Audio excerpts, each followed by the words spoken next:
स्वागत। मैं हरजिंदर सिंह रंधावा, तुम देख रहे हो पंजाब टेलीविजन और मेरे नाल ने सरदार हमीर सिंह जी, सीनियर जर्नलिस्ट ने, संपादक पंजाब टेलीविजन। मैं जी आया शुक्रिया जी। ਤਿੰਨ ਅਹਿਮ ਘਟਨਾਵਾਂ ਜਿਹੜਾ ਧਿਆਨ ਖਿੱਚਦੀਆਂ ਨੇ ਔਰ ਪੰਜਾਬ ਦੀ ਪੋਲਿਟਿਕਸ ਨੂੰ ਸਿੱਧਿਓਂ ਪ੍ਰਭਾਵਿਤ ਕਰਦੀਆਂ, ਦੇਸ਼ ਦੀ ਰਾਜਨੀਤੀ ਨਾਲ ਵੀ ਜੁੜੀਆਂ, ਆਪਾਂ ਉਹਨਾਂ ਦੇ ਉੱਤੇ ਗੱਲ ਕਰਦੇ ਹਾਂ। ਸਭ ਤੋਂ ਪਹਿਲਾਂ ਪ੍ਰਦੇਸ਼ ਦੇ ਮੁੱਖ ਮੰਤਰੀ ਭਗਵੰਤ ਮਾਨ ਅਸਰਟ ਕਰਦੇ ਆ, ਇੱਕ ਅਰਸੇ ਬਾਅਦ ਇੱਕ ਵੱਖਰੀ ਲਾਈਨ ਲੈਂਦੇ ਆ। ਮੋਟੇ ਤੌਰ ਤੇ ਸੋਸ਼ਲ ਮੀਡੀਆ ਕੰਪੇਨ 'ਚ ਤਾਂ ਇਹੀ ਕਿਹਾ ਜਾਊਗਾ ਕਿ ਪ੍ਰਤਾਪ ਸਿੰਘ ਕੈਰੋਂ ਤੋਂ ਬਾਅਦ ਮੁੱਖ ਮੰਤਰੀ ਭਗਵੰਤ ਮਾਨ ਨੇ ਦਮ ਦਿਖਾਇਆ। ਮਿਨਿਸਟਰੀਅਲ ਸਟਾਫ ਤੇ ਰੈਵਨਿਊ ਸਟਾਫ ਜਿਹੜਾ ਕਲਮ ਛੋੜ ਹੜਤਾਲ ਤੇ ਜਾ ਰਿਹਾ, ਉਹਨਾਂ ਨੂੰ ਸਿੱਧੀ ਚੇਤਾਵਨੀ ਜਾਰੀ ਕੀਤੀ ਆ। ਇਹਦੇ ਅਰਥਾਂ ਤੱਕ ਪਹੁੰਚਦੇ ਆ ਔਰ ਇਹਦੇ ਅਸਰਾਂ ਤੱਕ ਪਹੁੰਚਦੇ ਆ। ਦੂਜੀ ਗੱਲ, ਸ਼੍ਰੋਮਣੀ ਅਕਾਲੀ ਦਲ ਨੂੰ ਇੰਡੀਆ ਗੱਠਜੋੜ ਵੱਲੋਂ ਸੱਦਾ ਆਉਣ ਦੀ ਖਬਰ ਹੈ। ਕਿਸ ਪੱਧਰ ਤੋਂ ਸੱਦਾ ਆਉਂਦਾ ਹੈ ਤੇ ਉਹਦੇ ਤੇ ਰਿਐਕਸ਼ਨ ਕੀ ਹੈ ਔਰ ਪਾਰਟੀ ਦੇ ਅੰਦਰ ਕੀ ਚੱਲ ਰਿਹਾ। ਤੇ ਤੀਜੀ ਗੱਲ, ਪਿੰਡ ਵੱਜਣ ਤੋਂ ਪਹਿਲਾਂ ਹੀ ਖਲਾਰਾ ਪੈਂਦਾ ਦਿਸ ਰਿਹਾ, ਪਿੰਡ ਵੱਜਣ ਤੋਂ ਪਹਿਲਾਂ ਹੀ ਰੌਲਾ ਪੈਂਦਾ ਦਿਸ ਰਿਹਾ। ਇੰਡੀਆ ਗੱਠਜੋੜ ਦੇ ਤਹਿਤ ਕੇਜਰੀਵਾਲ ਦੇ ਪਾਰਟੀ ਦੇ ਸਪੋਕਸਪਰਸਨ ਪ੍ਰਿਯੰਕਾ ਕੱਕੜ ਉਹਨਾਂ ਨੂੰ ਸੁਝਾਅ ਵਜੋਂ, ਦਾਅਵੇਦਾਰ ਵਜੋਂ ਅੱਗੇ ਵਧਾ ਦਿੰਦੇ ਆ। ਤੁਸੀਂ ਸਾਰੇ ਜਾਣਦੇ ਹੀ ਹੋ ਕਿ ਕੋਈ ਵੀ ਬੁਲਾਰਾ ਪਾਰਟੀ ਲਾਈਨ ਤੋਂ ਪਾਸੇ ਨਹੀਂ ਜਾਂਦਾ। ਹਰ ਦਿਨ ਸਵੇਰੇ ਬਰੀਫਿੰਗ ਹੁੰਦੀ ਹੈ ਪਾਰਟੀਆਂ ਵੱਲੋਂ ਕਿ ਅੱਜ ਕਿਸ ਮੁੱਦੇ ਉੱਤੇ ਕੀ ਗੱਲ ਕੀਤੀ ਜਾਣੀ ਹੈ। ਕਈ ਮਾਮਲੇ ਸੁੱਟ ਕੇ ਅੱਗੇ ਵਧਾਏ ਜਾਂਦੇ ਆ ਔਰ ਕੇਜਰੀਵਾਲ ਦੀ ਪਾਰਟੀ ਇਹ ਲਾਈਨ ਲੈ ਰਹੀ ਹੈ ਕਿ ਜੇਕਰ ਕਿਸੇ ਪੱਧਰ ਦੇ ਉੱਤੇ ਗੱਠਜੋੜ ਦੇ ਵਿੱਚ 2 ਦਿਨ ਦੀ ਜਿਹੜੀ ਮੀਟਿੰਗ ਹੈ, ਜੇ ਪ੍ਰਧਾਨ ਮੰਤਰੀ ਦੇ ਚਿਹਰੇ ਦਾ ਜਾਂ ਲੀਡਰ ਦਾ ਕੋਈ ਰੌਲਾ ਪੈਂਦਾ ਹੈ ਤਾਂ ਕੇਜਰੀਵਾਲ ਨੂੰ ਜ਼ਰੂਰ ਕੰਸੀਡਰ ਕਰੋ ਇਹ ਮਾਮਲਾ। ਔਰ ਇਹ ਕੀ ਤਰੇੜਾਂ ਪਹਿਲਾਂ ਹੀ ਦਿਸ ਰਹੀਆਂ ਨੇ, ਕੀ ਰੌਲੇ ਪਹਿਲਾਂ ਹੀ ਦਿਸ ਰਹੇ ਆ, ਇਹਦੇ ਤੇ ਜਾਣੇ ਆ। ਤੇ ਇੱਕ ਹੋਰ ਖਬਰ ਜਿਹੜੀ ਬਹੁਤੀ ਭਾਵੇਂ ਪ੍ਰਭਾਵਿਤ ਨਾ ਕਰਦੀ ਹੋਵੇ, ਮਾਇਆਵਤੀ, ਕੁਮਾਰੀ ਮਾਇਆਵਤੀ ਬਹੁਜਨ ਸਮਾਜ ਪਾਰਟੀ ਦੀ ਸੁਪਰੀਮੋ, ਉਹ ਕਹਿੰਦੇ ਨਾ ਮੈਂ ਐਨਡੀਏ ਨਾਲ ਜਾਣਾ, ਨਾ ਮੈਂ ਇੰਡੀਆ ਨਾਲ ਜਾਣਾ। ਸਰਦਾਰ ਹਮੀਰ ਸਿੰਘ ਜੀ, ਅਸੀਂ ਮੁੱਖ ਮੰਤਰੀ ਦੇ ਇਸ ਬਿਆਨ ਨੂੰ ਕਿਵੇਂ ਸਮਝੀਏ? ਉਹ ਸੋਸ਼ਲ ਮੀਡੀਆ ਦੇ ਉੱਤੇ ਲਿਖਦੇ ਆ, ਉਹ ਕਹਿੰਦੇ ਆ ਕਿ ਜਾਣਕਾਰੀ ਮੁਤਾਬਕ ਪਟਵਾਰੀ ਕਾਨੂੰਗੋ ਕਿਸੇ ਰਿਸ਼ਵਤ ਮਾਮਲੇ 'ਚ ਫਸੇ ਆਪਣੇ ਇੱਕ ਸਾਥੀ ਦੇ ਹੱਕ 'ਚ ਅਤੇ ਡੀਸੀ ਦਫ਼ਤਰ ਕਰਮਚਾਰੀ ਆਪਣੀਆਂ ਨਿੱਜੀ ਮੰਗਾਂ ਨੂੰ ਲੈ ਕੇ ਆਉਂਦੇ ਦਿਨਾਂ 'ਚ ਕਲਮ ਛੋੜ ਹੜਤਾਲ ਕਰਨਗੇ। ਮੈਂ ਦੱਸਣਾ ਚਾਹੁੰਦਾ ਹਾਂ ਕਿ ਕਲਮ ਛੋੜ ਹੜਤਾਲ ਕਰੋ, ਪਰ ਬਾਅਦ ਵਿੱਚ ਕਲਮ ਤੁਹਾਡੇ ਹੱਥਾਂ 'ਚ ਦੇਣੀ ਹੈ ਜਾਂ ਨਹੀਂ, ਇਹ ਫੈਸਲਾ ਸਰਕਾਰ ਕਰੇਗੀ। ਸਾਡੇ ਕੋਲ ਬਹੁਤ ਪੜ੍ਹੇ ਲਿਖੇ ਬੇਰੁਜ਼ਗਾਰ ਮੌਜੂਦ ਨੇ ਜੋ ਤੁਹਾਡੇ ਵਾਲੀਆਂ ਕਲਮਾਂ ਫੜਨ ਨੂੰ ਤਿਆਰ ਬੈਠੇ ਨੇ। ਪੰਜਾਬ ਦੇ ਲੋਕਾਂ ਦੀ ਖੱਜਲ ਖੁਆਰੀ ਨਹੀਂ ਹੋਣ ਦਿੱਤੀ ਜਾਵੇਗੀ। ਇਹਨੂੰ ਕਿਵੇਂ ਲਈਏ?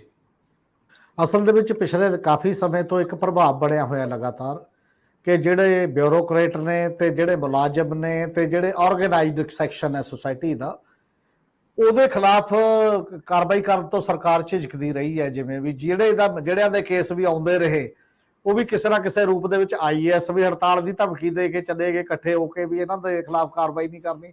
ਮਾਮਲੇ ਰੁਕਦੇ ਜੇ ਨਜ਼ਰ ਆਏ, ਮਤਲਬ ਕਾਰਵਾਈ ਕਿਸੇ ਖਿਲਾਫ ਵਧੀ ਨਹੀਂ ਅੱਗੇ। ਫਿਰ ਤਹਿਸੀਲਦਾਰ, ਨਾਇਬ ਤਹਿਸੀਲਦਾਰ ਤੇ ਰੈਵਨਿਊ ਸਟਾਫ, ਉਹ ਇਹਨਾਂ ਨੇ ਵੀ ਜਦੋਂ ਵੀ ਕਿਤੇ ਇਹੋ ਜਿਹਾ ਮੌਕਾ ਆਇਆ ਹੜਤਾਲ ਦੀ ਧਮਕੀ ਦਿੱਤੀ ਤੇ ਤੁਰੰਤ ਨੈਗੋਸ਼ੀਏਸ਼ਨ ਹੋ ਗਈ, ਗੱਲਬਾਤ ਹੋ ਗਈ। 1-2 ਦਿਨ ਹੜਤਾਲ ਰਹੀ ਵੀ, 2-3 ਦਿਨ, ਪਰ ਉਹਦੇ 'ਚ ਵੀ ਸਰਕਾਰ ਮਤਲਬ ਪਿੱਛੇ ਹਟਦੀ ਨਜ਼ਰ ਆਈ। ਤੇ ਹੁਣ ਫਿਰ ਇਹ ਲਗਾਤਾਰ ਇੱਕ ਪ੍ਰੋਸੈਸ ਸਟਾਰਟ ਹੋ ਗਿਆ। ਮਤਲਬ ਜਿਹੜੀ ਵੀ ਗੱਲ ਆਉਂਦੀ ਹੈ ਸਾਹਮਣੇ ਤਾਂ ਉਹ ਥ੍ਰੈਟਨਿੰਗ ਟੋਨ ਹੁੰਦੀ ਹੈ ਕਿਸੇ ਨਾ ਕਿਸੇ ਰੂਪ 'ਚ। ਪ੍ਰਸ਼ਾਸਨ ਐ ਤਾਂ ਨਹੀਂ ਚੱਲਦਾ ਗੌਰਮੈਂਟਾਂ ਦੇ ਵਿੱਚ ਕਿਸੇ ਵੀ ਤਰੀਕੇ ਨਾਲ, ਔਰ ਉਹ ਬਣਿਆ ਤਾਂ ਕਿਉਂਕਿ ਤੁਸੀਂ ਪੋਲੀਟੀਕਲ ਬੰਦਿਆਂ ਨੂੰ ਤਾਂ ਚਾਹੇ ਆਪਦੇ ਵਾਲਿਆਂ 'ਚੋਂ ਵੀ ਕੁਝ ਦੇ ਖਿਲਾਫ ਕਾਰਵਾਈ ਕੀਤੀ, ਕਿਸੇ ਦੀ ਮੰਤਰੀਸ਼ਿਪ ਚਲੀ ਗਈ, ਕਿਸੇ ਦੀ ਹੋਰ 1-2 ਖਿਲਾਫ ਕੀਤੀ ਵੀ, ਉਹ ਵੀ ਉੱਥੇ ਹੀ ਖੜ ਗਏ ਮਾਮਲੇ ਮੁੜ ਕੇ। ਜਾਂ ਵਿਰੋਧੀਆਂ ਦੇ ਵਿਜੀਲੈਂਸ ਜ਼ਰੂਰ ਜਾਂਦੀ ਹੈ, ਕਿਸੇ ਨੂੰ ਫੜ ਵੀ ਲਿਆ, ਅੰਦਰ ਵੀ ਕਰਤਾ ਤੇ ਅੱਗੇ ਵੀ ਗਿਆ, ਤਾਂ ਇਹ ਸਵਾਲ ਜ਼ਰੂਰ ਪੈਦਾ ਹੋ ਰਿਹਾ ਸੀ ਸਰਕਾਰ ਦੇ ਉੱਤੇ ਇੱਕ ਲੈਵਲ ਦਾ। ਤੇ ਜਿਹੜਾ ਇਹ ਬਿਆਨ ਹੈ ਇਹਦਾ ਮਤਲਬ ਇਹ ਸੋਚ ਸਮਝ ਕੇ ਹੈ ਕਿ ਇਹ ਜਿਹੜਾ ਰੈਪੂਟੇਸ਼ਨ ਹੈ, ਸ਼ਾਇਦ ਇਹਦੇ 'ਚ ਦਰੁਸਤੀ ਦਾ ਕੋਈ ਤਰੀਕਾਕਾਰ ਹੋਵੇ ਕਿ ਪ੍ਰਭਾਵ ਦੂਰ ਕਰਨਾ।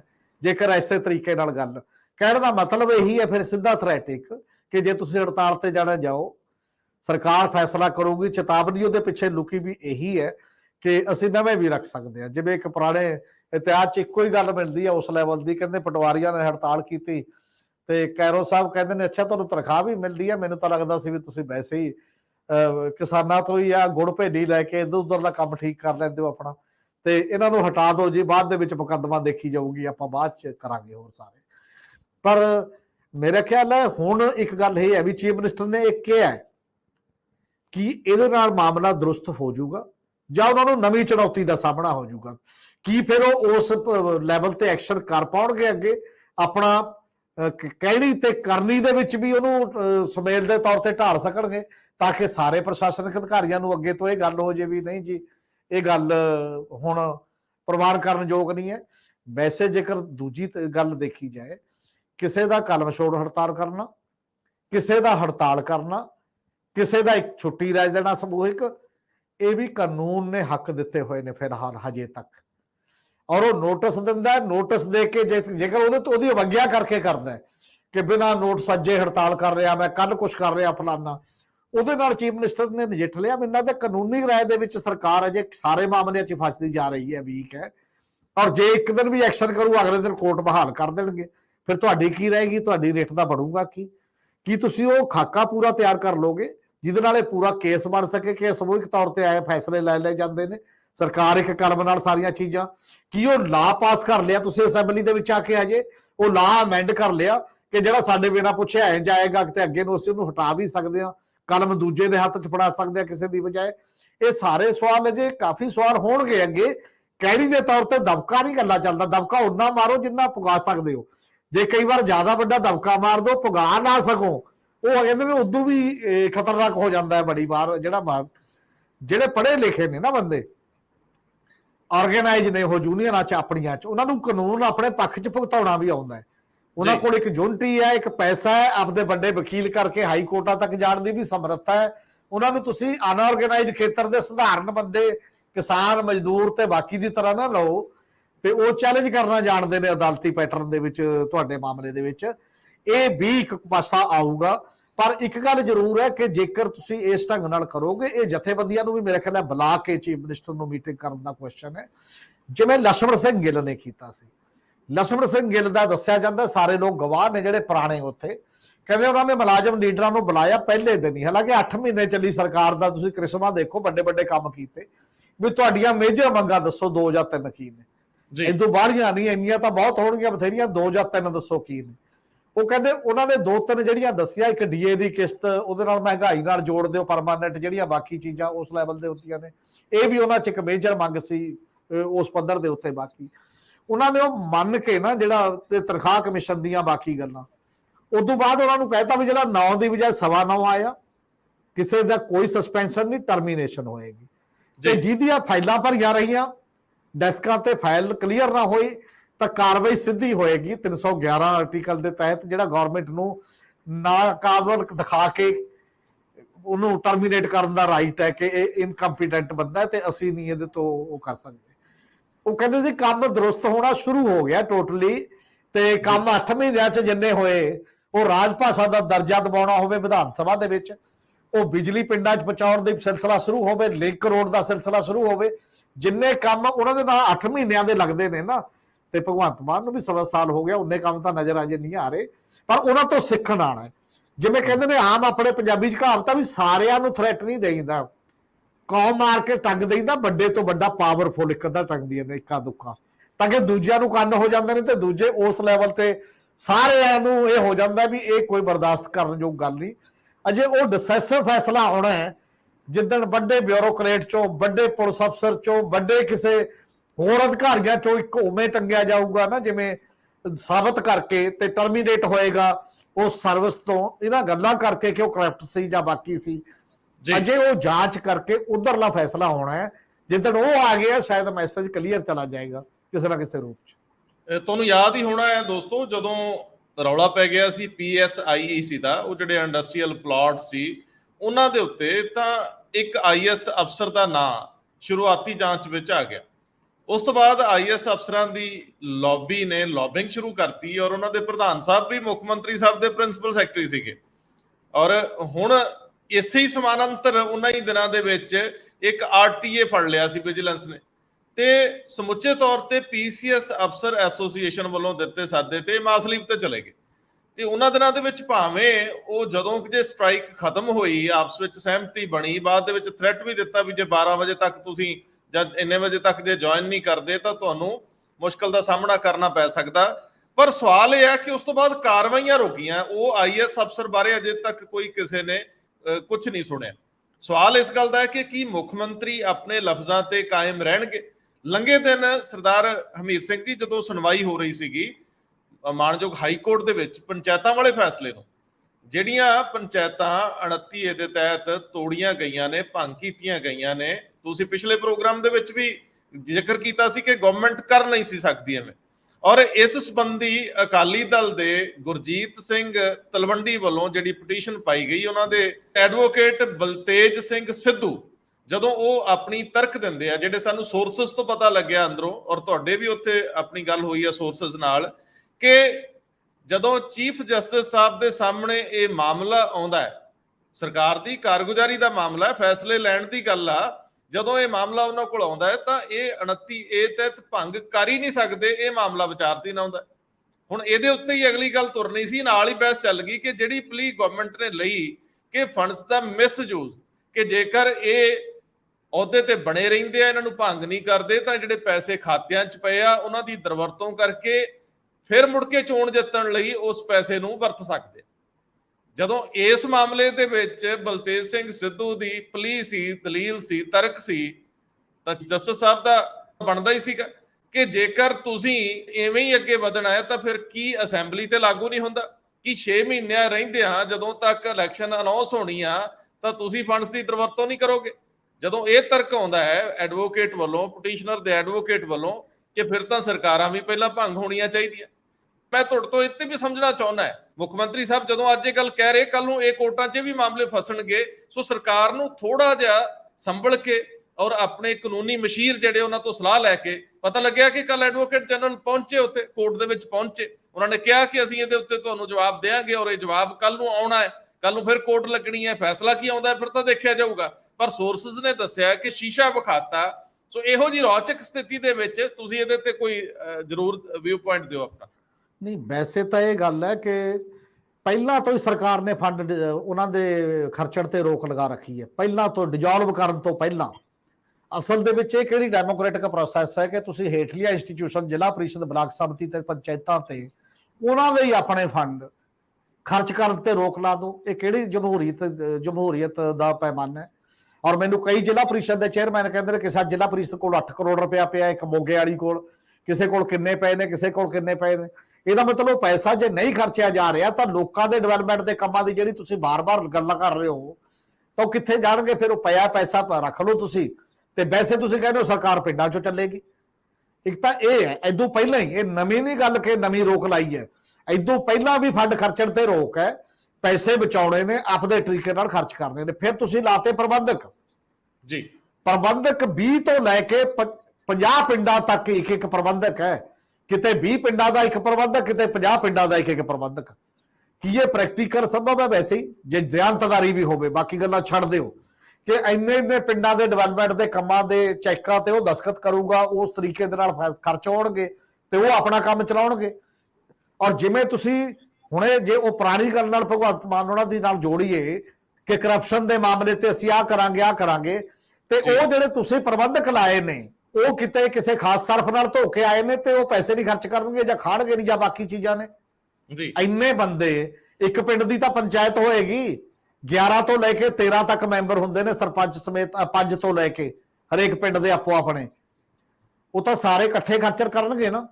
ਤੇ ਪ੍ਰਬੰਧਕ 50-50 ਪਿੰਡਾਂ ਦੇ ਖਰਚ ਕਰਨਗੇ ਤਾਂ ਪ੍ਰੈਕਟੀਕਲੀ ਖਰਚ ਕੌਣ ਕਰੂਗਾ? ਸੰਬੰਧਿਤ MLA, ਸੰਬੰਧਿਤ BDO, ਸੰਬੰਧਿਤ ਤੋਂ ਬਾਕੀ ਚੀਜ਼ਾਂ ਜਿਹੜੇ ਬਾਕੀ ਦੇ ਲੋਕ ਖਰਚ ਕਰਨਗੇ। ਔਰ ਫਿਰ ਉਹ ਅਫਸਰ ਦਿਆਨਤਦਾਰ ਨੇ, ਪਠਾਨਕੋਟ ਵਾਲਾ ਕੇਸ ਦੇਖ ਲਓ, ਤੁਹਾਡੇ ਸਾਹਮਣੇ ਆ, ਤੁਸੀਂ ਅੱਜ ਤੱਕ ਕੀ ਕੀਤਾ? ਤੇ BDO, DDPO, ADC 100 ਏਕੜ ਜ਼ਮੀਨ ਦੇ ਦਿਓ, ਉਥੇ ਐਕਸ਼ਨ ਕੀ ਹੋਇਆ? ਮਤਲਬ ਇਹ ਚੀਜ਼ਾਂ ਸਭ ਦੇ ਸਾਹਮਣੇ ਦਿਖਾਈ ਦਿੰਦੀਆਂ ਨੇ ਜਿਹੜੀਆਂ ਬਾਕੀ ਨੇ। ਨਾਲੇ ਡਾਊਟ ਕਰਨਾ ਨਾ ਕਿਸੇ ਤੇ, ਇਲੈਕਟਡ ਰਿਪਰੈਜ਼ੈਂਟੇਟਿਵ ਤੇ ਡਾਊਟ ਕਰਨਾ ਕਿ ਸਾਨੂੰ ਸ਼ੱਕ ਹੈ, ਤੇ ਸ਼ੱਕ ਦੇ ਨਾਂ ਤੇ ਤੁਹਾਡੀ ਸਰਕਾਰ ਜੇ ਤੋੜ ਦਿੱਤੀ ਜਾਵੇ ਗਵਰਨਮੈਂਟ ਆਫ ਇੰਡੀਆ ਵੱਲੋਂ ਤਾਂ ਫਿਰ ਠੀਕ ਗੱਲ ਹੈ, ਫਿਰ ਤਾਂ ਸ਼ੱਕ ਹੈ ਜੀ। ਸ਼ੱਕ ਨਹੀਂ, ਉਹ ਤਾਂ ਕਈ ਤੱਥ ਵੀ ਦਿੰਦੇ ਨੇ ਸ਼ੱਕਾਂ ਦੀ ਬਜਾਏ, ਵਿਚਾਰੇ ਸ਼ੱਕ ਤਾਂ ਬਾਅਦ ਦੀ ਗੱਲ ਹੈ, ਉਹ ਤਾਂ ਗਵਰਨਰ ਵੀ ਕਹਿ ਰਿਹਾ ਮੇਰਾ ਹੈ, ਤਾਂ ਕਿੰਨੀ ਕੁ ਗੱਲ ਉਸ ਲੈਵਲ ਤੇ ਹੋਏਗੀ? ਇਹ ਸ਼ੱਕਾਂ ਨਾਲ ਨਹੀਂ ਗੱਲ ਚੱਲਦੀ। ਜਿਹੜੇ ਕ੍ਰਾਈਮ ਵਾਪਰ ਜਾਂਦਾ, ਜਿਹੜਾ ਕ੍ਰਾਈਮ ਅਜੇ ਨਹੀਂ ਹੋਇਆ, ਉਹਦੀ ਸਜ਼ਾ ਸ਼ੱਕ ਦੇ ਆਧਾਰ ਤੇ ਕਿਸੇ ਨੂੰ ਦਿੱਤੀ ਜਾ ਸਕਦੀ ਹੈ। ਅੱਛਾ, ਇਹਦੇ ਵਿੱਚ ਕ੍ਰਾਈਮ ਹੋਣ ਦਿਓ, ਉਹਨਾਂ ਨੂੰ ਖਾਣ ਦਿਓ, ਉਦੋਂ ਬਾਅਦ ਤੁਸੀਂ ਉਹਨਾਂ ਤੇ ਕੋਈ ਗੱਲ ਕਰ ਲਿਓ, ਫਿਰ ਸਜ਼ਾ ਦੇ ਦਿਓ। ਨਹੀਂ, ਨਾਲੇ ਤੁਸੀਂ ਆਪ ਵੀ ਦੱਸਦੇ ਸੀਗੇ, ਥੋੜਾ ਜਿਹਾ ਇਹ ਵੀ ਦੱਸ ਦਿਓ, 29A ਜਿਹੜੀ ਆਰਟੀਕਲ ਹੈ ਇਹਦਾ ਪੰਚਾਇਤੀ ਐਕਟ ਦਾ, ਜਿਹਦੇ ਥੱਲੇ ਇਹ ਆਮ ਤੌਰ ਤੇ ਐਕਸਰਸਾਈਜ਼ ਕੀਤੀ ਜਾਂਦੀ ਹੈ, ਉਹਦੇ ਵਿੱਚ ਤਾਂ ਲਿਖਿਆ ਇਹ ਗ੍ਰਾਮ ਪੰਚਾਇਤ, ਉਹਦੇ ਵਿੱਚ ਇਹ ਤਾਂ ਸਮੂਹਿਕ ਤਾਂ ਲਿਖਿਆ ਹੀ ਨਹੀਂ ਕਿ ਜੇਕਰ ਨਹੀਂ, ਸਭ ਤੋਂ ਸਰਕਾਰ ਆਪਣੀਆਂ ਇਸ ਤਰ੍ਹਾਂ ਦੀਆਂ ਸ਼ਕਤੀਆਂ ਐਕਸਰਸਾਈਜ਼ ਕਰਕੇ ਕਿਸੇ ਨੂੰ ਹਟਾਉਣਾ ਚਾਹੁੰਦੀ ਹੈ, ਡਿਸੋਲਵ ਕਰਨਾ ਚਾਹੁੰਦੀ ਹੈ, ਭੰਗ ਕਰਨਾ ਚਾਹੁੰਦੀ, ਇੱਕ ਹੋ ਸਕਦੀ, ਦੋ ਹੋ ਸਕਦੀਆਂ, 10 ਹੋ ਸਕਦੀਆਂ, 50 ਹੋ ਸਕਦੀਆਂ, ਸਾਰੀਆਂ ਤਾਂ ਨਹੀਂ ਹੋ ਸਕਦੀਆਂ। ਦੂਜੇ ਬੰਨੇ ਇਹਦੀ ਵਿਆਖਿਆ ਵੀ 2002 ਦੀ ਜਿਹੜੀ ਜੱਜਮੈਂਟ ਹੈ ਕੈਪਟਨ ਅਮਰਿੰਦਰ ਸਿੰਘ ਦੀ ਉਦੋਂ ਸਰਕਾਰ ਸੀ, ਹਾਈ ਕੋਰਟ ਦੇ ਵਿੱਚ ਉਹ ਜੱਜਮੈਂਟ ਦੇ ਵਿੱਚ ਇਹਦੀ ਵਿਆਖਿਆ ਕੀਤੀ ਹੋਈ ਹੈ ਕਿ ਤੁਸੀਂ ਇਹਦੇ ਤਹਿਤ ਸਮੁੱਚੇ ਰੂਪ ਚ ਭੰਗ ਨਹੀਂ ਕਰ ਸਕਦੇ। ਇਹਦਾ ਮਤਲਬ ਕਿ ਬਹੁਤੀ ਜ਼ਿਆਦਾ ਮੰਥਨ ਕੀਤੇ ਬਗੈਰ, ਬਹੁਤੀ ਸਲਾਹ ਲਏ ਬਿਨਾਂ, ਜ਼ਿਆਦਾ ਸਿਆਣਾ ਹੱਥਾਂ ਦੇ ਵਿੱਚ ਇਹ ਮਾਮਲਾ ਗਏ ਬਿਨਾਂ ਤੇ ਇਹ ਲੈ ਲਿਆ ਗਿਆ ਫੈਸਲਾ, ਔਰ ਇਹ ਫੈਸਲੇ ਮੁੜ ਕੇ ਫਸ ਜਾਂਦੇ। ਤੁਸੀਂ 29 ਦਾ ਥੋੜਾ ਜਿਹਾ ਜ਼ਿਕਰ ਜ਼ਰੂਰ ਕਰ ਦਿਓ। ਸਭ ਤੋਂ ਪਹਿਲੀ ਗੱਲ 29 ਤੋਂ ਵੀ ਪਹਿਲਾਂ 243 ਕਾਂਸਟੀਟਿਊਸ਼ਨਲ ਪ੍ਰੋਵੀਜ਼ਨ ਹੈ, ਜਿਹਦੇ ਚ ਕੋਈ ਪੰਚਾਇਤ ਹਟਾਉਣ ਦੀ ਪ੍ਰੋਵੀਜ਼ਨ ਨਹੀਂ। ਜੇ ਲਾ ਗਲਤ ਵੀ ਬਣ ਜੇ ਤਾਂ ਉਹ ਕਾਂਸਟੀਟਿਊਸ਼ਨ ਨਾਲ ਦੇਖਿਆ ਜਾਂਦਾ ਹੈ। 243 ਦੇ ਵਿੱਚ ਕਿਤੇ ਪੰਚਾਇਤਾਂ ਡਿਵੋਲਵ ਕਰਨ ਦਾ ਰਾਈਟ ਨਹੀਂ ਹੈ 5 ਸਾਲ ਤੋਂ ਪਹਿਲਾਂ ਕਿਸੇ ਗਵਰਨਮੈਂਟ ਨੂੰ। ਜਿਹੜੀ ਪਹਿਲੀ ਜੱਜਮੈਂਟ ਜੀ ਜਵਾਹਰ ਲਾਲ ਗੁਪਤਾ ਤੇ ਐਨ.ਕੇ. ਸੂਦ ਦੀ ਜੱਜਮੈਂਟ ਹੈ, ਜਿਹੜੀ ਉਦੋਂ ਦੀ ਕੈਪਟਨ ਅਮਰਿੰਦਰ ਸਿੰਘ ਵੇਲੇ ਦੀ ਜਿਹੜੀ ਹੈ, ਉਹਦੇ ਚ ਵੀ ਦੋ ਚੀਜ਼ਾਂ ਕਲੱਬ ਕੀਤੀਆਂ ਨੇ, 29A ਤੇ 209। 209 ਦੇ ਤਹਿਤ ਗਵਰਨਮੈਂਟ ਨੂੰ ਇਲੈਕਸ਼ਨ ਕਰਾਉਣ ਦਾ ਰਾਈਟ ਹੈ, ਤੇ ਜਦੋਂ ਵੀ ਡਿਕਲੇਅਰ ਹੋ ਜਾਂਦੀਆਂ ਨੇ ਚੀਜ਼ਾਂ। ਉੱਥੇ ਪ੍ਰੋਬਲਮ ਹੋਰ ਤਰ੍ਹਾਂ ਦੀ ਆਈ ਸੀ। ਉੱਥੇ ਪ੍ਰੋਬਲਮ ਇਹ ਆਈ ਸੀ ਕਿ 1 ਸਾਲ ਪਹਿਲਾਂ ਤੋੜਤੀਆਂ। 1 ਸਾਲ ਪਹਿਲਾਂ ਤੋੜਨ ਦਾ ਮਤਲਬ ਹੈ ਕਿ 243 ਇਹ ਕਹਿੰਦਾ, ਤੇ ਅੱਗੇ ਪੰਚਾਇਤੀ ਰਾਜ ਐਕਟ ਦੀ ਕਲੌਜ ਵੀ, ਕਿ ਜੇ ਤੁਸੀਂ 6 ਮਹੀਨੇ ਰਹਿੰਦੇ ਤੋਂ ਪਹਿਲਾਂ ਤੋੜ ਦਿੰਦੇ ਹੋ ਤਾਂ ਨਵੀਂ ਚੋਣ ਹੋਏਗੀ। ਨਵੀਂ ਚੋਣ ਅਗਲੇ 6 ਮਹੀਨੇ ਲਈ ਹੋਏਗੀ, ਉਹ 5 ਸਾਲ ਲਈ ਨਹੀਂ ਹੋ ਸਕਦੀ ਜੀ। ਜਿਵੇਂ ਸਾਡੇ ਵਿਧਾਨ ਸਭਾ ਦੇ ਵਿੱਚ ਹੁੰਦਾ ਹੈ, ਜੇ ਤਾਂ 6 ਮਹੀਨੇ ਤੋਂ ਘੱਟ ਸਮਾਂ ਰਹਿੰਦਾ ਹੋਵੇ ਤਾਂ ਇੱਕ ਅਲੱਗ ਗੱਲ ਹੈ। ਜੇ 6 ਮਹੀਨੇ ਤੋਂ ਵੱਧ ਸਮਾਂ ਰਹਿੰਦਾ ਹੋਵੇ, ਕੋਈ ਅਸਤੀਫਾ ਦੇ ਜੇ, ਕਿਸੇ ਦੀ ਡੈਥ ਹੋ ਜਾਏ, ਕਿਸੇ ਵੀ ਕਾਰਨ ਕਰਕੇ MP ਦੀ ਸੀਟ ਵਿਧਾਨ ਸਭਾ ਦੀ ਖਾਲੀ ਹੋ ਜੇ, ਤਾਂ ਉਹਨੇ ਟੈਨਿਓਰ ਲਈ ਹੁੰਦੀ ਹੈ। ਜਿਵੇਂ ਸਿਮਰਜੀਤ ਸਿੰਘ ਮਾਨ ਉਹਨੇ ਟੈਨਿਓਰ ਲਈ ਚੁਣੇ ਗਏ ਨੇ ਸੰਗਰੂਰ ਤੋਂ, ਜਿਹੜੀ ਲੋਕ ਸਭਾ ਦੀ ਟੈਨਿਓਰ ਬਚਦਾ ਹੈ, ਤੇ ਉਹ ਉਹਨੇ ਸਮੇਂ ਲਈ ਨਹੀਂ ਚੁਣੇ ਜਾ ਸਕਦੇ ਜਿੰਨਾ ਚਿਰ ਅਗਲਾ 5 ਸਾਲ ਮੈਂ ਚੱਲੂਗਾ। ਉਹ ਸਿਸਟਮ ਨਹੀਂ ਹੈ, ਉਹੀ ਪੰਚਾਇਤੀ ਕਾਨੂੰਨ ਦੇ ਤਹਿਤ ਹੈ। ਤਾਂ ਹੁਣ ਕਿਉਂਕਿ ਉਹ ਤਾਂ ਇੱਕ ਲੰਘ ਗਿਆ ਕੰਮ, ਉਹ 6 ਮਹੀਨੇ ਲਈ ਦੀ ਗਵਰਨਮੈਂਟ ਨੂੰ ਪਿੱਛੇ ਹਟਣਾ ਪਿਆ, ਤੇ ਉਹਦੇ ਜੱਜਮੈਂਟ ਇਹ ਆ ਗਈ ਕਲੀਅਰ ਕੱਟ ਕੇ ਤੁਸੀਂ ਡਿਸੋਲਵ ਵੀ ਨਹੀਂ ਕਰ ਸਕਦੇ ਜੇ ਚੋਣ ਕਰਾਉਣੀ ਹੈ। ਇਹੀ ਲੌਜਿਕ ਉਹਨਾਂ ਨੇ ਦਿੱਤਾ ਸੀ ਕਿ ਅਸੀਂ ਪੈਸੇ ਬਚਾ ਰਹੇ ਹਾਂ, ਜ਼ਿਲ੍ਹਾ ਪ੍ਰੀਸ਼ਦ ਤੇ ਪੰਚਾਇਤ ਦੀਆਂ ਇੱਕੋ ਵਾਰ ਕਰਾਂਗੇ ਇਲੈਕਸ਼ਨ। ਉਹ ਕਹਿੰਦੇ ਇੱਕੋ ਵਾਰ ਕਰ ਨਹੀਂ ਸਕਦੇ, ਅਲੱਗ-ਅਲੱਗ ਕਰੋਗੇ। ਪੈਸੇ ਬਚਾਉਣ ਦਾ ਡਾਇਲੌਗ ਫਰਾਡ ਹੈ, ਤੁਸੀਂ ਡਬਲ ਖਰਚਾ ਕਰੋਗੇ, ਸਗੋਂ ਅਗਲੇ 4 ਸਾਲ 6 ਮਹੀਨੇ ਬਾਅਦ ਦੂਜੀ ਚੋਣ ਕਰਾਓਗੇ ਜਿਹੜੀ ਜਨਰਲ ਚੋਣ ਹੋਏਗੀ। ਇਹ ਲੌਜਿਕ ਉਹਦੇ ਚ ਆਇਆ, ਜਿਹੜਾ ਸਭ ਤੋਂ ਬੜਾ ਲੌਜਿਕ ਸੀ, ਜਿਹਦੇ ਕਰਕੇ ਉਹ ਜੱਜਮੈਂਟ ਉਸ ਪੱਧਰ ਦੇ ਉੱਤੇ ਗਈ। ਉਦੋਂ ਅਗਲੀ ਗੱਲ ਫਿਰ ਜਿਹੜੀ ਇਹਦੇ ਤੇ ਟੈਕਨੀਕਲਿਟੀ ਚ ਇੱਕ ਗੱਲ ਆਉਂਦੀ ਆ, 29A ਦਾ ਕੁਐਸਚਨ ਹੈ। 29A ਦੇ ਵਿੱਚ ਉਹ ਪ੍ਰੋਵੀਜ਼ਨ ਪਾਈ ਆ, ਹਾਲਾਂਕਿ 29 ਹੈ ਉਦੋਂ ਪਹਿਲਾਂ। 29 ਦੇ ਵਿੱਚ ਵੀ ਇਹ ਹੈ ਕਿ ਕਿਸੇ ਖਾਸ ਪੰਚਾਇਤ ਦੇ ਖਿਲਾਫ ਕੋਈ ਬੰਗਲਿੰਗ ਹੋ ਜਾਏ, ਕੁਝ ਵੀ ਹੋ ਜਾਏ, ਤੁਸੀਂ ਹਟਾ ਸਕਦੇ ਹੋ, ਤੇ ਪੰਚਾਇਤ ਡਿਸੋਲਵ ਤਾਂ ਕਰ ਸਕਦੇ ਹੋ, ਉਹ ਸਰਪੰਚ ਦੀ ਗੱਲ ਹੈ ਕੱਲੀ। ਉਦੋਂ ਬਾਅਦ ਪੰਚਾਇਤ ਡਿਸੋਲਵ ਤਾਂ ਕਰ ਸਕਦੇ ਹੋ ਜੇਕਰ ਉਹਦਾ ਇੱਕ ਜਾਂਚ ਹੋਣ ਤੋਂ ਬਾਅਦ ਉਹਦਾ ਇਹ ਆ ਜਾਏ ਕਿ ਉਹ ਕੰਪੀਟੈਂਟ ਨਹੀਂ ਹੈ, ਉਹਨੇ ਕੋਈ ਘਪਲਾ ਇੰਨਾ ਕੀਤਾ, ਪੰਚਾਇਤ ਰਨ ਕਰਨ ਦੇ ਕਾਬਲ ਨਹੀਂ ਹੈ, ਤਾਂ ਤੁਸੀਂ ਸਿੰਗਲ ਪੰਚਾਇਤ ਨੂੰ ਸਿੰਗਲ ਕਰਕੇ 10 ਹੋ ਸਕਦੀਆਂ ਨੇ, 50 ਹੋ ਸਕਦੀਆਂ ਨੇ। ਉਹ ਕੋਈ ਐ ਨਹੀਂ ਹੈ ਕਿ ਸਾਰੀਆਂ ਕੋਈ ਇੱਕ ਦੀ ਗੱਲ ਹੈ, ਉਹਨੂੰ ਤੁਸੀਂ ਇੱਕ ਕਰਕੇ ਫੈਸਲਾ ਲੈ ਸਕਦੇ ਹੋ। ਸਮੂਹਿਕ ਤੌਰ ਤੇ ਹਟਾਉਣ ਦਾ ਰਾਈਟ ਤੁਹਾਨੂੰ ਨਹੀਂ ਹੈ ਕਿਸੇ ਵੀ ਰੂਪ ਦੇ ਵਿੱਚ। ਇਸ ਕਰਕੇ ਜਦੋਂ ਉਦੋਂ ਇਹ ਫੈਸਲਾ ਹੋਇਆ, ਤੇ ਹੁਣ ਵੀ ਇਹੀ, ਹੁਣ ਇਹਨਾਂ ਨੇ ਕਿਹਾ ਵੀ ਘੱਟ ਟਾਈਮ ਰਹਿੰਦਾ 6 ਮਹੀਨੇ ਤੋਂ ਆਪਾਂ ਡਿਸੋਲਵ ਕਰ ਸਕਦੇ ਹਾਂ। ਉਹਦੇ ਨਾਲੋਂ ਸ਼ਾਇਦ ਇੱਕ ਗੱਲ ਅੱਗੇ ਸੋਚ ਲਈ ਹੋਊਗੀ ਨਾ ਵੀ ਉਹਨਾਂ ਤਾਂ ਨਹੀਂ ਰਹਿੰਦਾ ਜਿਹੜੀਆਂ ਮਰਜ਼ੀ ਨੇ। ਇਸੇ ਕਰਕੇ ਇਹ ਹੈ ਕਿ ਸਾਡੇ ਸੰਵਿਧਾਨ ਦੇ ਵਿੱਚ ਕੋਈ ਐਸੀ ਪ੍ਰੋਵੀਜ਼ਨ ਨਹੀਂ, ਕਈ ਦੇਸ਼ਾਂ 'ਚ ਪ੍ਰੋਵੀਜ਼ਨ ਹੈ ਕਿ ਜਦੋਂ ਨੈਸ਼ਨਲ ਇਲੈਕਸ਼ਨ ਹੋਵੇ ਜਾਂ ਸਟੇਟ ਇਲੈਕਸ਼ਨ ਹੋਵੇ ਤਾਂ ਉੱਥੇ ਰਾਸ਼ਟਰਪਤੀ ਰਾਜ ਜਾਂ ਗਵਰਨਰ ਰਾਜ ਲੱਗ ਜਾਂਦਾ ਤਾਂ ਕਿ ਹੇਰਾਫੇਰੀ ਨਾ ਹੋਵੇ, ਫੇਅਰ ਇਲੈਕਸ਼ਨ ਹੋਵੇ। ਲੋਕ ਇਹ ਕਹਿੰਦੇ ਨੇ, ਪਰ ਉਹ ਉਦੋਂ ਹੋਵੇ ਜਦੋਂ ਇਲੈਕਸ਼ਨ ਕਮਿਸ਼ਨ ਡੇਟਾ ਅਨਾਉਂਸ ਕਰ ਦਿੰਦਾ ਚੋਣਾਂ ਦੀਆਂ, ਉਹਨਾਂ ਦਿਨਾਂ 'ਚ ਵੀ ਕੇਅਰ ਟੇਕਰ ਨਾ ਬਣਾਇਆ ਜਾਵੇ, ਤਾਂ ਜਾ ਕੇ ਉਹ ਗੱਲ ਉਦੋਂ ਬਾਅਦ ਆਉਂਦੀ ਹੈ। ਅਜੇ ਤਾਂ ਪੰਚਾਇਤਾਂ ਦੀਆਂ ਵੀ ਕੋਈ ਡੇਟਾ ਅਨਾਉਂਸ ਨਹੀਂ, ਕੋਈ ਕੁਝ ਨਹੀਂ ਹੈ, ਤੇ ਉਦੋਂ ਬਾਅਦ ਤੁਸੀਂ ਬਾਕੀ ਜਾ ਕੇ ਇਹ ਗੱਲਾਂ ਕਰ ਰਹੇ ਹੋ ਕਿਸੇ ਨਾ ਕਿਸੇ ਰੂਪ ਤੇ। ਜੇ ਸਰਕਾਰ ਕਮਿਸ਼ਨ ਨਾਲ ਤੈਅ ਕਰਕੇ ਡੇਟਾ ਵੀ ਅਨਾਉਂਸ ਕਰਵਾ ਦਿੰਦੀ ਕਿ ਇਸ ਡੇਟ ਨੂੰ ਚੋਣ ਹੋ ਰਹੀ ਹੈ ਜੀ, ਸ਼ਾਇਦ ਐਡੇ ਪੰਗੇ 'ਚ ਨਾ ਫਸਦੀ ਜੀ। ਸ਼ਾਇਦ ਥੋੜਾ ਬਹੁਤ ਚੋਰ ਮੋਰੀ ਕੋਈ ਨਿਕਲ ਆਉਂਦੀ ਹੈ ਕਿ ਚਲੋ ਜੀ ਹੁਣ ਤਾਂ ਆ 2 ਮਹੀਨੇ 'ਚ ਚੋਣ ਹੋ ਹੀ ਰਹੀ ਹੈ, ਕੋਡ ਆਫ ਕੰਡਕਟ ਲੱਗ ਗਿਆ, ਬਾਕੀ ਹੈ। ਉਹਦੇ ਕਰਕੇ ਇਹ ਬੇਸਿਕ ਪ੍ਰੋਬਲਮ ਇਹਨਾਂ ਤੋਂ ਜਵਾਬ ਨਹੀਂ ਦੇ ਹੁੰਦਾ, ਇਸੇ ਕਰਕੇ ਪ੍ਰਾਈਵੇਟ ਵਕੀਲ ਕਰਨਾ ਪੈ ਰਿਹਾ। ਫਿਰ ਮੈਂ ਅੱਗੇ ਵਧਾਂ, ਅਗਲਾ ਮਾਮਲਾ ਬੇਹੱਦ ਅਹਿਮ ਆ। ਸਰਦਾਰ ਹਰਮੀਤ ਸਿੰਘ ਜੀ, ਜਦੋਂ ਸਰਕਾਰ ਦੇ ਖਿਲਾਫ NDA ਤਾਂ ਹੁਣ ਬਹੁਤਾ ਬਚਿਆ ਨਹੀਂ, ਚਲੋ ਮੋਦੀ ਸਰਕਾਰ ਦੇ ਖਿਲਾਫ ਇੱਕ ਮੁਹਾਜ ਬਣ ਰਿਹਾ ਇੰਡੀਆ ਦੇ ਰੂਪ ਦੇ ਵਿੱਚ, ਤਾਂ ਉਹਨੂੰ ਜੇ ਧਿਆਨ 'ਚ ਰੱਖਦੇ ਆ, ਕੇਜਰੀਵਾਲ ਦੇ ਪਾਰਟੀ ਦੇ ਸਪੋਕਸ ਪਰਸਨ ਪ੍ਰਿਯੰਕਾ ਕੱਕੜ ਵੱਲੋਂ ਜਿਹੜੀ ਸਟੇਟਮੈਂਟ ਆਉਂਦੀ ਆ ਕਿ ਕੇਜਰੀਵਾਲ ਸਾਹਿਬ ਨੂੰ ਵੀ ਸੁਜੈਸਟਿਵ ਰੂਪ 'ਚ ਹੀ ਆ ਵੈਸੇ ਤਾਂ ਵੀ ਵਿਚਾਰਿਆ ਜਾਵੇ। ਸੋ ਇੱਕ ਬੜੀ ਗਿਣੀ ਮਿਥੀ ਤਰੀਕੇ ਨਾਲ ਚੀਜ਼ਾਂ ਅੱਗੇ ਵਧਦੀਆਂ ਨੇ, ਇਹਨੂੰ ਹੁਣ ਕਿਵੇਂ ਦੇਖੀਏ? ਕਿਉਂਕਿ ਅਜੇ ਤੱਕ ਤਾਂ ਪ੍ਰਧਾਨ ਮੰਤਰੀ ਦੇ ਚਿਹਰੇ ਵਜੋਂ ਕੋਈ ਬੰਦਾ ਅੱਗੇ ਵਧਾਉਣ ਦੀ ਗੱਲ ਤੁਰੀ ਹੀ ਨਹੀਂ ਸੀ। ਹੁਣ ਤੱਕ ਤਾਂ ਸਾਰੇ ਆਪਣੀ ਗੱਲ ਛੱਡ ਰਹੇ ਆ। ਨਤੀਸ਼ ਨੇ ਕਿਹਾ ਸੀ ਮੈਂ ਕੋਆਰਡੀਨੇਟਰ ਬਣਨ ਦੇ ਦੌੜ 'ਚ ਨਹੀਂ ਹੈ, ਮਮਤਾ ਨੇ ਵੀ ਇਹ ਗੱਲ ਇੱਕ ਅੱਧ ਵਾਰ ਕਹੀ ਹੈ, ਤੇ ਕੇਜਰੀਵਾਲ ਸਾਹਿਬ ਦਾਅਵੇਦਾਰੀ ਪੇਸ਼ ਕਰ ਰਹੇ ਨੇ। ਇਹਨੂੰ ਹੁਣ ਕਿਵੇਂ ਲਈਏ? ਇਹ ਲਗਭਗ ਕੋਈ ਤਰੀਕਾ ਕੱਢ ਕੇ ਬਾਹਰ ਨਿਕਲਣ ਦਾ ਯਤਨ ਵਜੋਂ ਵੀ ਹੈ, ਜਾਂ ਦਾਅਵੇਦਾਰੀ ਪੇਸ਼ ਕਰਦਿਆਂ ਆਪਣੀ ਕਾਬਲੀਅਤ ਦਰਸਾਉਣ ਦਾ ਵੀ? ਔਰ ਸਾਰਿਆਂ ਨੂੰ ਰਾਈਟ ਵੀ ਵੈਸੇ ਤਾਂ ਅਦਰਵਾਈਜ਼, ਪਰ ਗੱਲ ਜੇ ਸ਼ੁਰੂ ਹੋਣ ਦੇ ਮੌਕੇ ਤੇ ਹੀ ਇਸ ਤਰ੍ਹਾਂ ਅੱਗੇ ਵੱਧ ਜਾਣਾ, ਇਹ ਬਖੇੜਾ ਖੜਾ ਹੋ ਸਕਦਾ।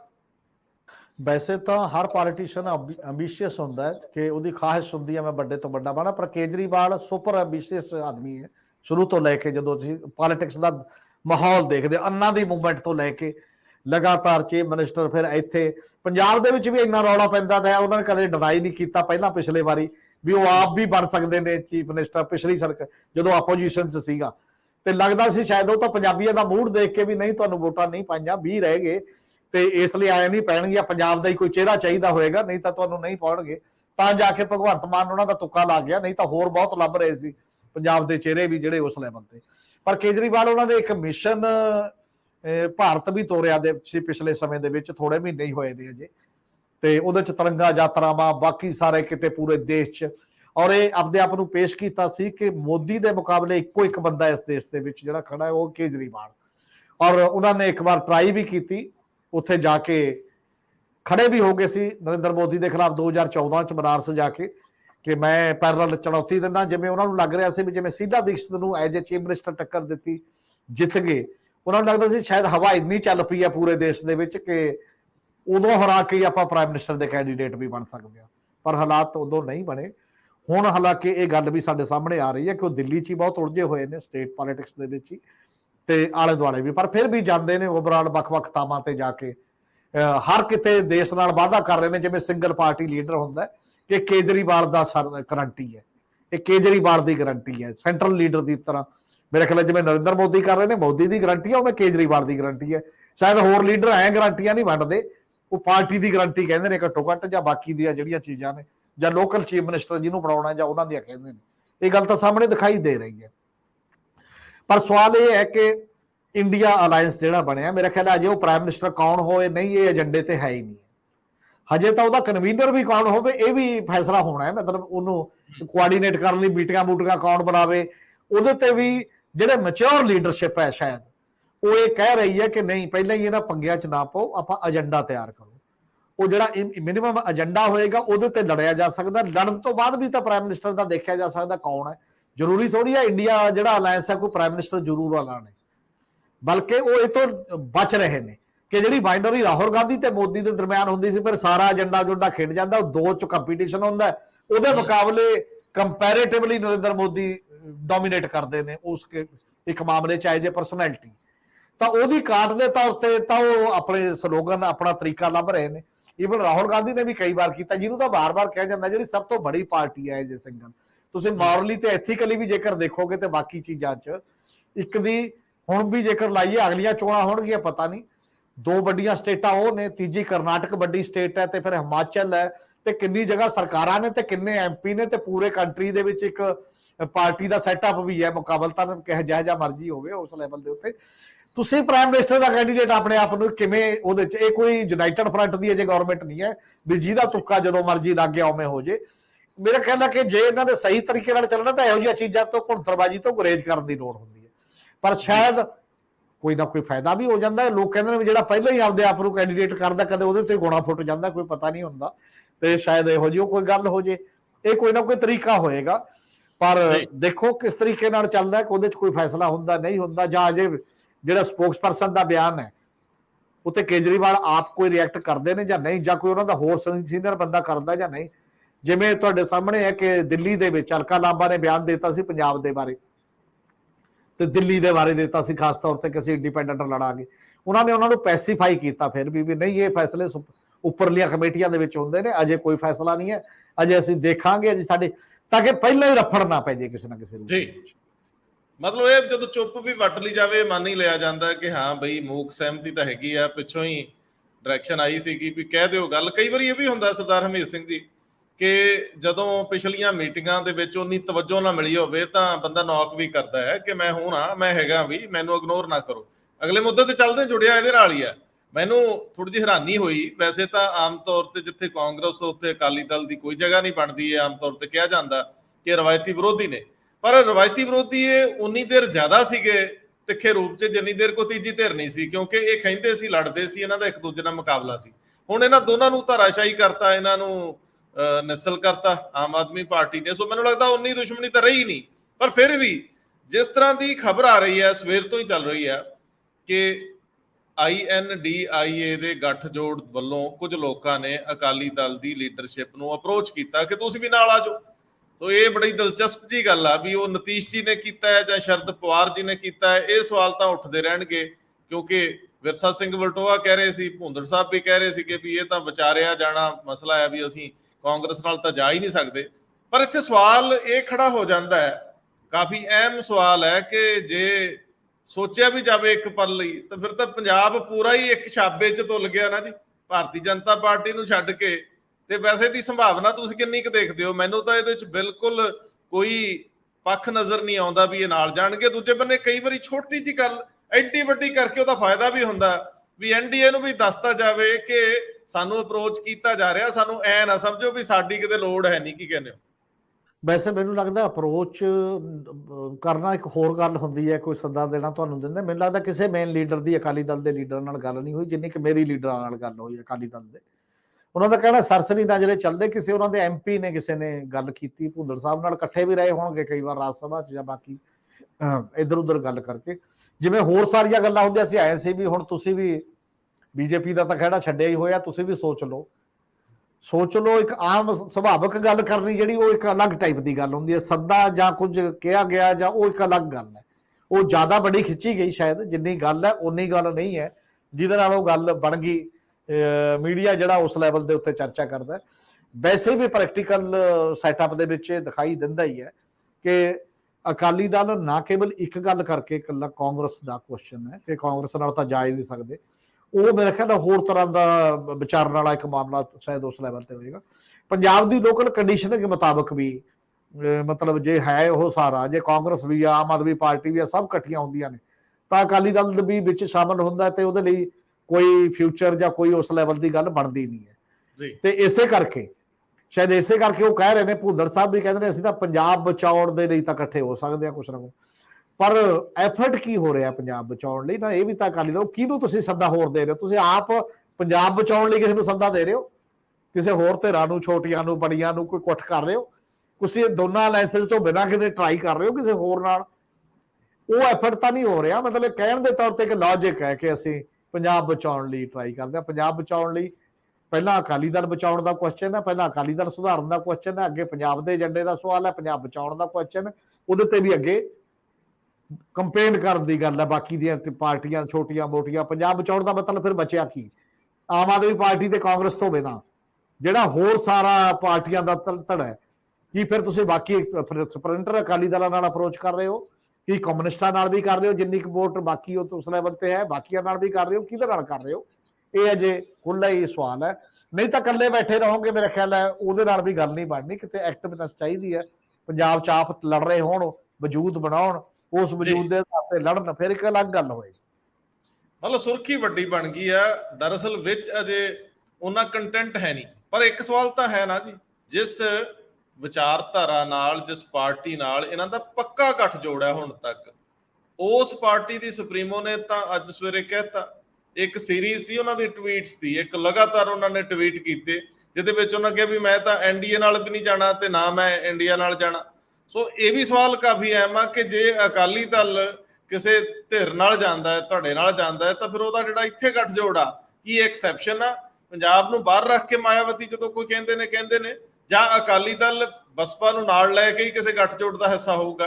ਕਿਉਂਕਿ ਮੰਨਿਆ ਜਾਂਦਾ ਹੈ ਕਿ end of the day BJP ਨਾਲ ਜਾਣ ਦੇ ਬਦਲ ਖੁੱਲੇ ਰਹਿੰਦੇ ਨੇ। ਬਦਲ ਖੁੱਲੇ ਰਹਿਣ ਦਾ ਕਾਰਨ ਵੀ ਆ ਕਿ ਇਹ ਰਵਾਇਤੀ ਗੱਠਜੋੜ ਹੈ, ਔਰ ਪੰਜਾਬ ਦੀ ਜਿਸ ਤਰ੍ਹਾਂ ਦੀ ਫਿਜ਼ਾ ਹੈ ਪੋਲੀਟੀਕਲ, ਉਹਦੇ ਵਿੱਚ ਹਿੰਦੂ ਤੇ ਸਿੱਖ ਵੋਟ ਦਾ ਇਹ ਅਕਸਰ ਤਰਜਮਾਨ ਰਿਹਾ ਅਕਾਲੀ ਦਲ ਸਿੱਖ ਵੋਟ ਔਰ ਬੀਜੇਪੀ ਹਿੰਦੂ ਵੋਟ, ਇਹ ਸਮਾਤੋਲ ਵੀ ਬਣਦਾ ਰਿਹਾ, ਇਹ ਇਕੁਏਸ਼ਨ ਚੋਂ ਵੋਟਾਂ ਨਿਕਲਦੀਆਂ ਰਹੀਆਂ, ਸੱਤਾ ਆਉਂਦੀ ਰਹੀ ਆ, ਤੇ ਕੁੱਲ ਮਿਲਾ ਕੇ ਅਖੀਰ ਦੇ ਵਿੱਚ ਇਹੀ ਸੰਭਾਵਨਾ ਜ਼ਿਆਦਾ ਪ੍ਰਬਲ ਰਹਿੰਦੀ ਆ ਹਰਿਆਣੇ ਦੇ ਵਿੱਚ ਉਹਨਾਂ ਇਲੈਕਸ਼ਨ ਵੀ ਲੜਨੀ ਆ, ਹਰਿਆਣਾ ਸਿੱਖ ਗੁਰਦੁਆਰਾ ਪ੍ਰਬੰਧਕ ਕਮੇਟੀ ਦੀ, ਇਹ ਸਾਰੇ ਮਾਮਲੇ।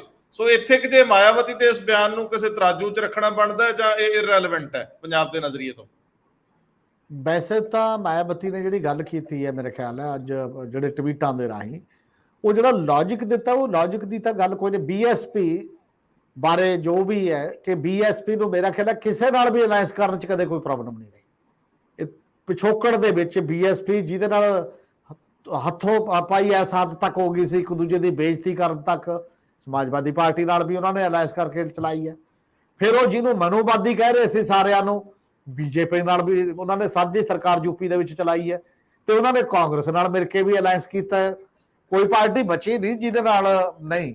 ਬਾਬੂ ਕਾਸੀ ਰਾਮ ਪਹਿਲਾਂ ਤੋਂ ਕਹਿੰਦੇ ਹੁੰਦੇ ਵੀ ਇਹ ਗੱਲਾਂ ਐਵੇਂ ਹੀ ਨੇ, ਗੱਲ ਤਾਂ ਪਾਵਰ ਗੇਨ ਕਰਨ ਦੀ ਹੈ, ਜਿੱਧਰੋਂ ਵੀ ਮਿਲਦੀ ਹੈ, ਜਿਹੜੇ ਢੰਗ ਨਾਲ ਸਾਨੂੰ ਜ਼ਿਆਦਾ ਪਾਵਰ ਉਸ ਲੈਵਲ ਤੇ ਮਿਲੇ, ਉਹ ਪਾਵਰ ਹਾਸਲ ਕਰਨੀ ਚਾਹੀਦੀ ਹੈ, ਤਾਂ ਹੀ ਤੁਸੀਂ ਆਪਣੇ ਸਮਾਜ ਲਈ ਆਲੇ ਦੁਆਲੇ ਕੋਈ ਗੱਲ ਕਰ ਸਕਦੇ ਹੋ। ਇਸ ਲਈ ਮਾਇਆਵਤੀ ਅੱਜ ਜੋ ਕਹਿ ਰਹੇ ਨੇ, ਇਹ ਨੇੜੇ ਜਾ ਕੇ ਚੋਣਾਂ ਤੱਕ ਉਵੇਂ ਹੀ ਹੋਏਗਾ, ਇਹ ਕੋਈ ਕਿਹਾ ਨਹੀਂ ਜਾ ਸਕਦਾ। ਫਿਲਹਾਲ ਹਿਸਟਰੀ ਲਗਾਤਾਰ ਪੜਾਅ ਦਰ ਪੜਾਅ ਇਹ ਗੱਲ ਕਹਿ ਰਹੀ ਹੈ। ਦੂਜੀ ਗੱਲ ਇਹ ਹੈ ਕਿ ਹੋ ਸਕਦਾ ਜਿਹੜਾ ਹੁਣ ਸੱਤਾਧਾਰੀ ਅਲਾਇੰਸ ਹੈ, ਉਹਨੂੰ ਕੁਝ ਪਾਰਟੀਆਂ ਕਿਸੇ ਵੀ ਅਲਾਇੰਸ ਤੋਂ ਬਿਨਾਂ ਹੀ ਜ਼ਿਆਦਾ ਸ਼ੂਟ ਕਰਦੀਆਂ ਹੋਣ, ਜ਼ਿਆਦਾ ਉਹਨਾਂ ਦੇ ਫੇਵਰ ਦੇ ਵਿੱਚ ਜਾਂਦੀਆਂ ਹੋਣ। ਉਹ ਚਾਹੇ ਉਹ ਨਾ ਆਪਣੇ ਨਾਲ ਵੀ ਨਹੀਂ ਲਿਆਉਣਾ ਚਾਹੁੰਦੇ ਉਹਨਾਂ ਨੂੰ, ਤੇ ਉਹਨਾਂ ਨਾਲ ਵੀ ਨਹੀਂ ਲਿਆਉਣਾ ਚਾਹੁੰਦੇ। ਔਰ ਉਸੇ ਤਰੀਕੇ ਨਾਲ ਜਿਵੇਂ ਇੱਕ ਵਾਰ ਕਿਹਾ ਜਾਂਦਾ ਸੀ ਕਿ ਆਮ ਆਦਮੀ ਪਾਰਟੀ ਜੇ ਆਪਣੇ ਦਮ ਤੇ ਇਲੈਕਸ਼ਨਾਂ ਲੜਦੀ ਹੈ ਤਾਂ ਬੀਜੇਪੀ ਨੂੰ ਸ਼ੂਟ ਕਰਦੀ ਹੈ, ਕਿਉਂਕਿ ਉਹ ਐਂਟੀ ਕਾਂਗਰਸ, ਉਹ ਕਾਂਗਰਸ ਮੁਕਤ ਭਾਰਤ ਦਾ ਉਹਨਾਂ ਦਾ ਸੱਦਾ ਸੀ। ਇਹਨਾਂ ਨੂੰ ਲੱਗਦਾ ਸੀ ਆਪਾਂ ਕਾਂਗਰਸ ਦੀ ਵੋਟ ਖਾ ਰਹੇ ਹਾਂ, ਚਾਹੇ ਉਹ ਦਿੱਲੀ 'ਚ ਖਾਧੀ, ਜਿੱਥੇ ਵੀ ਗਏ, ਗੁਜਰਾਤ ਗਏ, ਜਿੱਥੇ ਵੀ ਗਏ, ਆਪਾਂ ਨੂੰ ਇਹਨਾਂ ਦਾ ਪ੍ਰਚਾਰ ਫੋਕਸ ਕਾਂਗਰਸ ਦੇ ਖਿਲਾਫ ਹੁੰਦਾ ਸੀ। ਪਰ ਜਦ ਉਹਨਾਂ ਨੂੰ ਇਹ ਲੱਗਦਾ ਵੀ ਨਹੀਂ ਹੁਣ ਐ ਕੋਈ ਜ਼ਿਆਦਾ ਫਾਇਦਾ ਨਹੀਂ ਹੈ, ਤਾਂ ਉਹਨਾਂ ਨੇ ਸਖਤੀ ਵੀ ਕਰਨੀ ਸ਼ੁਰੂ ਕਰਤੀ, ਤੇ ਠੀਕ ਹੈ ਉਧਰ ਅਲਾਇੰਸ 'ਚ ਚਲੇ ਜਾਓ, ਇੱਧਰ ਚਲੇ ਜਾਓ, ਕੋਈ ਬੜਾ ਫਰਕ ਨਹੀਂ ਪੈਂਦਾ। ਇਸ ਲਈ ਬੀਐਸਪੀ ਨੂੰ ਵੀ ਉਹ ਕਿਵੇਂ ਲੈਂਦੇ ਨੇ, ਕੱਲੀ ਬੀਐਸਪੀ ਦੀ ਅੰਦਰੂਨੀ ਪੋਲਿਟਿਕਸ ਤੈਅ ਨਹੀਂ ਕਰੂਗੀ, ਉਹ ਬਾਹਰੀ ਜਿਹੜੇ ਹਾਲਾਤ ਹੁੰਦੇ ਨੇ, ਜਿਸ ਟਾਈਪ ਦੀਆਂ ਏਜੰਸੀਆਂ ਅੱਜ ਕੱਲ੍ਹ ਹੈ ਨੇ ਆਪਰੇਟ ਕਰ ਰਹੀਆਂ, ਉਹਨਾਂ ਦਾ ਵੀ ਰੋਲ ਹੁੰਦਾ ਅਲਾਇੰਸ ਬਣਨ ਜਾਂ ਨਾ ਬਣਨ ਦੇਣ ਦੇ ਵਿੱਚ ਵੀ। ਇਹ ਇੱਕ ਬੜਾ ਵੱਡਾ ਕੁਐਸਚਨ ਮਾਰਕ ਹੈ, ਕਿਉਂਕਿ ਪਿਛਲੇ ਕਿਸੇ ਵੀ ਕਰੂਸ਼ਲ ਮੁੱਦੇ ਤੇ ਬੀਐਸਪੀ ਦਾ ਸਟੈਂਡ ਨਹੀਂ ਆਇਆ, ਬਹੁਤ ਵੱਡੇ ਮੁੱਦਿਆਂ ਦੇ ਉੱਤੇ ਕਾਫੀ ਲੰਮੇ ਸਮੇਂ ਤੋਂ, ਕਿ ਉਹ ਖੜੇ ਦਿਖਾਈ ਦੇਣ ਜਾਂ ਅੰਦੋਲਨ ਕਰ ਰਹੇ ਹੋਣ ਜਾਂ ਕਿਤੇ ਬਿਆਨ ਨਹੀਂ ਦਿੰਦੇ ਹੋਣ, ਇਹ ਸ਼ੱਕ ਜ਼ਰੂਰ ਕੀਤੀ ਜਾ ਰਹੀ ਹੈ। ਯੂਪੀ ਦੇ ਵਿੱਚ ਈਡੀ, ਸੀਬੀਆਈ, ਬਾਕੀ ਸਾਰੇ ਮਾਮਲੇ, ਬਿਹਾਰ ਦੇ ਵਿੱਚ, ਵੱਖ-ਵੱਖ ਹੋਰ ਸਟੇਟਸ ਦੇ ਵਿੱਚ ਇਸ ਤਰ੍ਹਾਂ ਦੇ ਚੱਲਦੇ ਰਹਿੰਦੇ। ਤੁਸੀਂ ਠੀਕ ਕਹਿ ਰਹੇ ਹੋ ਕਿ ਏਜੰਸੀਆਂ ਵੀ ਬਹੁਤ ਕੁਝ ਨਿਰਧਾਰਿਤ ਕਰਦੀਆਂ ਤੇ ਇਹ ਰੌਲੇ ਪੈਂਦੇ ਰਹਿੰਦੇ ਆ। ਇਕੱਲੀ ਬਹੁਜਨ ਸਮਾਜ ਪਾਰਟੀ ਨਹੀਂ, ਬਾਕੀ ਪਾਰਟੀਆਂ ਨਾਲ ਵੀ ਜਿਸ ਤਰ੍ਹਾਂ ਇਹ ਸਾਰਾ ਕੁਝ ਵਾਪਰਿਆ ਔਰ ਜਿਸ ਤਰ੍ਹਾਂ ਦੀ ਪੋਲਿਟਿਕਸ ਹੋਈ ਆ, ਬੜੀ ਐਗਰੈਸਿਵ ਪੋਲਿਟਿਕਸ ਤੋਂ ਡਿਫੈਂਸਿਵ ਪੋਲਿਟਿਕਸ ਵੱਲ ਵਧਣਾ, ਲੀਡਰਾਂ ਦੀ ਆਪਣੀ ਕ੍ਰੈਡੀਬਿਲਿਟੀ, ਉਹਨਾਂ ਦੇ ਲਏ ਫੈਸਲੇ ਤੇ ਲਏ ਜਾਣ ਵਾਲੇ ਫੈਸਲਿਆਂ ਵੱਲ ਦੇਖਦਿਆਂ ਕਈ ਵਾਰੀ ਬਹੁਤ ਜ਼ਿਆਦਾ ਅਸਰ ਲੈਣਾ ਔਖਾ ਹੋ ਜਾਂਦਾ। ਬਹੁਤ ਮਿਹਰਬਾਨੀ, ਬਹੁਤ ਧੰਨਵਾਦ। ਸ਼ੁਕਰੀਆ ਜੀ।